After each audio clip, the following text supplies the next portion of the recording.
pessoal! Como vão todos? Nesse vídeo vamos falar um pouco sobre a importância do teatro para o entendimento da nossa história e também para a expressão do nosso povo. Então, preparados? Vamos lá!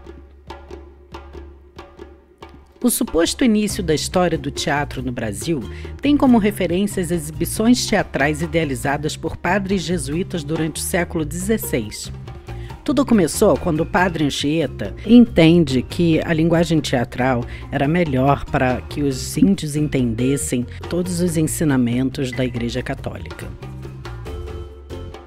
Mas espera aí, antes deles chegarem aqui no Brasil, os índios já não tinham rituais, não usavam aqueles adereços bonitos e faziam os seus rituais e também não teatralizavam de alguma forma?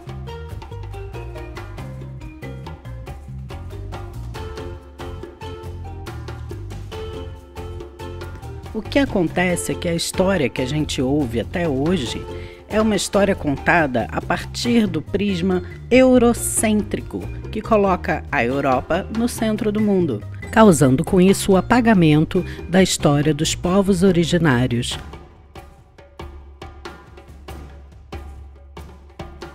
Bem, na sequência, vamos nos deparar com a vinda da família real de Portugal para cá, a sua colônia, no final de 1807.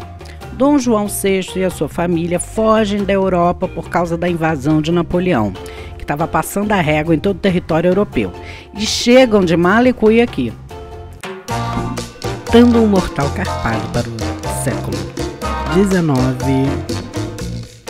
Vamos falar de Gonçalves de Magalhães, grande autor do romantismo brasileiro. Eles tinham objetivos nacionalistas, os românticos, e eles queriam louvar o Brasil, louvar a nacionalidade brasileira, e então chamam como protagonista o ator mais do que brasileiro, mas carioca, João Caetano. E João Caetano é aquele carinha da estátua que fica em frente ao Teatro João Caetano na Praça Tiradentes, sabe qual é?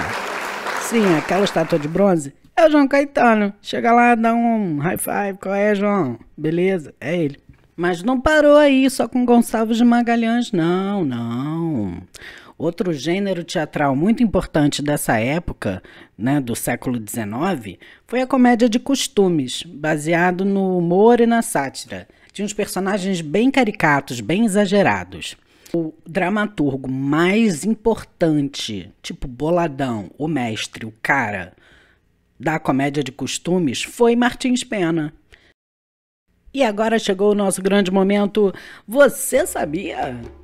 Sim, você sabia que Martins Pena é o nome dado à única escola pública de teatro do estado do Rio de Janeiro? No final do século XIX para o século XX, nós temos o teatro realista no Brasil. Ele tinha um propósito de revelar questões sociais que eram ignoradas na sociedade.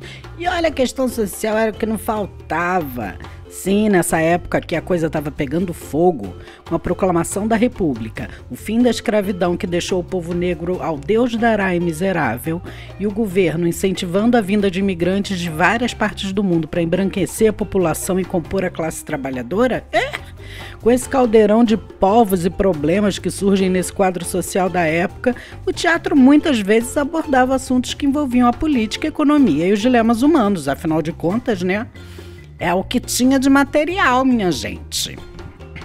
Dois grandes autores do realismo no teatro brasileiro são Machado de Assis e França Júnior. O grande primeiro nome do teatro de revista como autor que se tem conhecimento é Arthur Azevedo. A revista nessa época tinha como objetivo passar em revista a vida cotidiana da cidade. Existia a revista do ano, ela passava acontecimentos que a sociedade passava durante todo o ano e ela fazia em forma de esquetes e apresentações musicais. É bem verdade que a história do teatro no Brasil havia sofrido fortes crises por conta da política até 1900. Contudo, os ideais populistas e o teatro de revista se fortificaram, dando à história do teatro a liberdade e a oficialização do teatro brasileiro. Como grandes estrelas da revista brasileira, nós temos Dercy Gonçalves, nós temos Grande Otelo, Mara Rúbia e uma infinidade de artistas que trabalhavam nas companhias na época. Entre os anos de 1937 e 1945, as primeiras companhias de teatro brasileiríssimas começam a surgir e a se consolidar no país.